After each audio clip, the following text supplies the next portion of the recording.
Hello, আসসালামু আলাইকুম guys.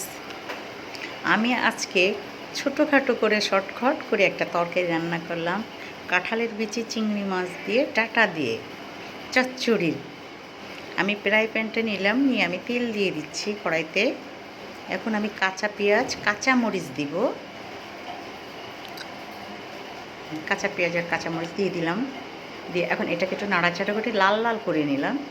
নিয়ে আমি এটার ভিতরে এখন দিব চিংড়ি মাছ।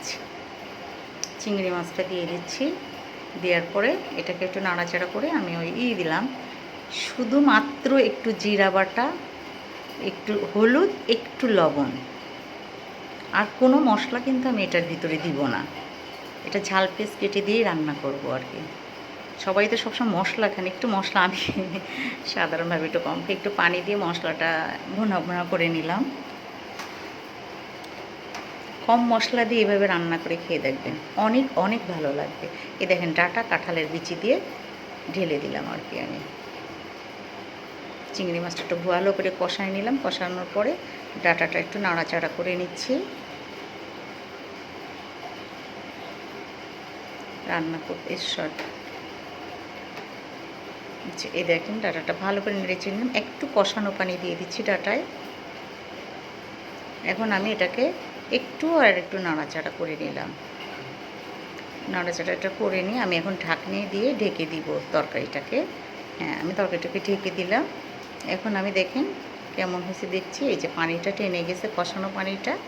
এখন আমি আবার একটু নাড়াচাড়া করে নিব। নিয়ে আমি আবারও এটাকে পানি দিয়ে দিলাম আর কি, ঝোলের পানিটা দিয়ে দিচ্ছি। দিয়ে আমি এখন ঢাকনি দিয়ে ঢেকে দিলাম। এখন আমি কিছুক্ষণ পরে আবার দেখি তরকারিটার কেমন হচ্ছে সেটা দেখার জন্য আমি ঢাকনিটা উঠায় আবার চেড়ে দিলাম। দেখেন তরকারিটার রাউন্ডটা কত সুন্দর আসছে। কোনো মশলা না, শুধু জিরে বাটা। আমি অবশ্যই একটু টেবিল চামচের হাফ চামচ চিনি দিলাম আমি। দিয়ে দেখবেন খুবই ভালো লাগবে। একটু চিনি দিয়ে দেখবেন, ডাটার ভিতরে কাঁঠালের বিচি তো, এর ভিতরে একটু চিনি দিলে তরকারিটা অনেক অনেক বেটার লাগবে। দেখেন আমার ফাইনাল লুকটা। দেখেন তরকারিটা কত চমৎকার হয়েছে খেতে। এটা তো মশলা ছাড়া শুধু জিরা বাটা দিলাম। কত সুন্দর হয়েছে। এটাতে যদি ভালো লাগে পাশে থাকবেন। আল্লাহ হাফেজ।